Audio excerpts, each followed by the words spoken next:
When learning a second language, nothing sucks more than seeing the gifted language learner. You know, the guy or girl who's really good at English. They effortlessly order food. They easily chat up the opposite sex. And they talk and debate about the latest news. It seems easy for them.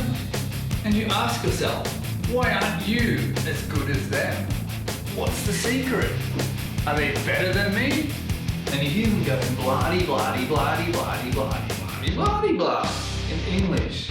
And you think, couldn't they just stop sounding so effing good in English and shut up? And this creates English.